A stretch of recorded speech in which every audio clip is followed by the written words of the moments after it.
IGST, CGST and SGST.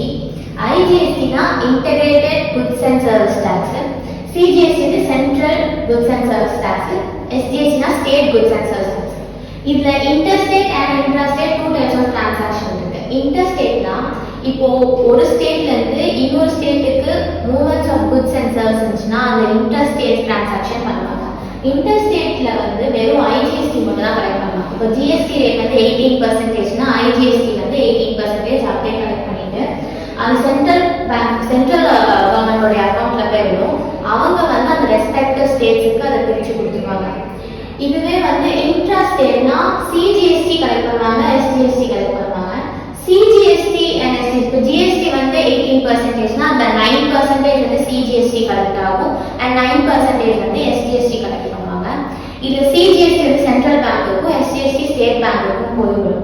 இப்போ இந்த क्वेश्चनல வந்து நேஷனல் ட்ரேடிங் கம்பெனிக்கு ஒரு யூபில இருக்கு made the supply of the following goods or services to some R traders அது நோய்டா யூபில இருக்கு. Find the total amount of bill if the rate of GST வந்து 12% கொடுத்திருக்காங்க.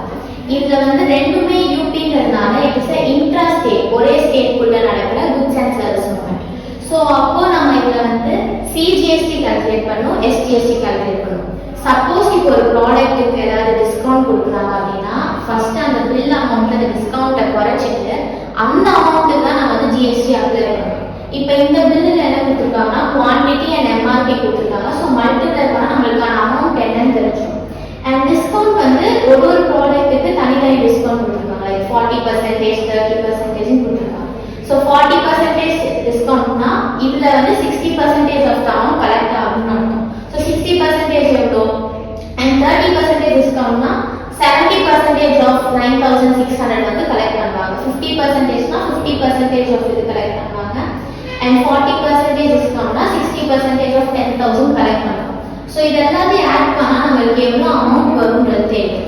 அண்ட் இந்த அமௌண்ட்ல இருந்து சிஜிஎஸ்டி ஆட் பண்ணணும் அண்ட் எஸ்ஜிஎஸ்டி ஆட் பண்ணணும். சிஜிஎஸ்டி இப்போ நம்மளுக்கு ஜிஎஸ்டி வந்து 12% கொடுத்தனால CGST 6% of the bill amount and SGST 6% of the bill amount calculate பண்ணுவோம். ரெண்டுமே 6% ஆஃப் 17220 which is 1033.2. ரெண்டுத்தையும் நம்ம தனித்தனியா ஆட் பண்ணணும்.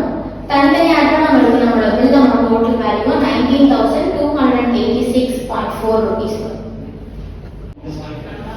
இப்போ நம்ம வந்து இதுல இன்டர்ஸ்டேட் டிரான்சாக்ஷன் நடந்திருக்கு. இந்த குட்ஸ் அண்ட் சர்வீஸ் வந்து ஒரு ஸ்டேட்ல இருந்து இன்னொரு ஸ்டேட்டுக்கு டிரான்சாக்ஷன் நடக்கும்போது நம்மளுடைய ஜிஎஸ்டி எப்படி கால்குலேட் பண்ணா நார்மலா நம்மளோட பில் அமௌண்ட் ப்ரீவியஸ் எக்ஸசைஸ் எப்படி பார்த்தோமோ அதே மாதிரி பண்ணிட்டு லைக் டிஸ்கவுண்ட் அமௌண்ட் எடுத்துட்டு அதை டோட்டல் பண்ணதுக்கு அப்புறம் ஐஜிஎஸ்டி வந்து கால்குலேட் பண்ணும். இப்போ ஜிஎஸ்டி வந்து 18%னா ஐஜிஎஸ்டி வேல்யூ வந்து 18%. ஃபர்ஸ்ட் உங்களோட குவான்டிட்டி கொடுத்துருக்காங்க அண்ட் எம்ஆர்பி கொடுத்துருக்காங்க. அது ரெண்டுத்தையும் மல்டிப்ளை பண்ணா அமௌண்ட் வேல்யூ தெரிஞ்சிடும். அண்ட் டிஸ்கவுண்ட் வந்து 10% and 10%, 20% கொடுத்துருக்காங்க. 10% டிஸ்கவுண்ட்னா உங்களோட அமௌண்ட் வேல்யூல 90% உங்களுக்கு கலெக்ட் பண்ணுவாங்க. ஸோ 90% ஆஃப் 14,700 இதுவும் 90% ஆஃப் 20,200 கலெக்ட் பண்ணிட்டு இது வந்து 80% ஆஃப் 7,000. ஸோ இந்த அமௌண்ட்ல ஆட் பண்ணா உங்களுக்கு ஒரு டோட்டல் அமௌண்ட் கிடைக்கும். இது உங்களோட பில் வேல்யூ. இந்த பில் வேல்யூல உங்களுக்கு ஐஜிஎஸ்டியை வந்து கலெக்ட் பண்ணணும். ஸோ 18% ஆஃப் 44,210 வந்து 7,957.8 வரும். அண்ட் உங்களோட பில் வேல்யூல இந்த ஐஜிஎஸ்டியும் ஆட் பண்ணி